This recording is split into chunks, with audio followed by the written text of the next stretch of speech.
Hey everybody, my name's Ed. Okay, so we're going to do another quick comic book review. This is going to be Ultimate Spider-Man 86 through 90 from 2006, the Silver Sable arc. So it's written by Brian Marco Bendis with art by Mark Bagley and inks by Scott Hanna. Okay, so the plot is basically the head of Roxxon Industries is suspicious that Spider-Man may have some special interest in his companies after Spider-Man defeats a supervillain on his property, and Silver Sable is the mercenary that Don Roxxon hires to track down Spider-Man. So after following him, or after following Spider-Man to Peter Parker's high school, she and her crew mistakenly capture a fellow student, Flash Thompson. Meanwhile, Peter Parker pursues a relationship with Kitty Pryde from the X-Men, and Mary Jane seems to start to kind of reconsider their breakup. So now it's a kind of a good example of the decompressed storytelling of the time. I say there's really about maybe 3 issues worth of plot here, but it's stretched out across 5 issues. It's a lot better reading experience to read it all in one sitting rather than reading in isolated single issues, issue by issue. Having said that, the craft is there and it mostly works.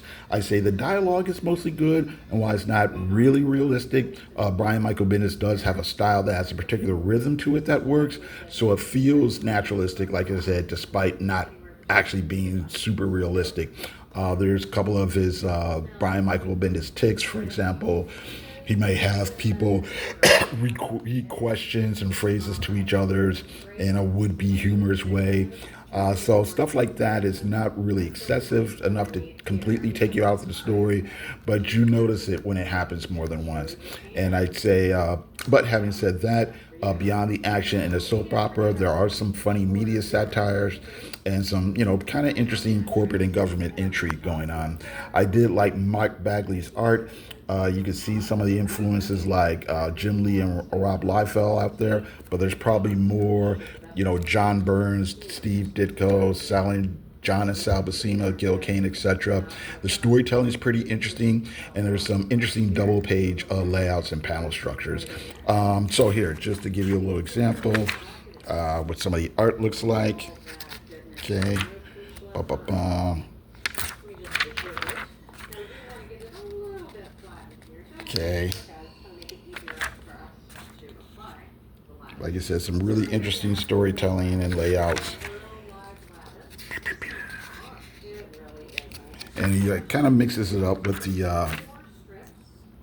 as you can see, the horizontal and vertical panels and whatnot.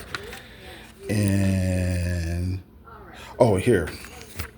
I did want to pick out, here's a couple more covers. Some of the interesting kind of double page layouts here. I think that's pretty interesting here, and I think this is something that Brian Michael Bendis has probably put into the scripts, because I've seen this type of layout in other comics he's done with, here we go again, other comics that he's done with different artists and whatnot. So here's more of that. Oh, that's pretty cool. Okay, so I don't want to give away too much there, but overall, yeah, I'd say it was. Here's one more. Just pretty strong storytelling in that in that way. So then that's pretty much it. Again, overall, it's a fun read. It's not too heavy, really good art, and that's it. It's pretty fun. Okay, not too heavy and everything. All right. Okay, so that's it. Thank you very much for watching, and you have a great day. Oh.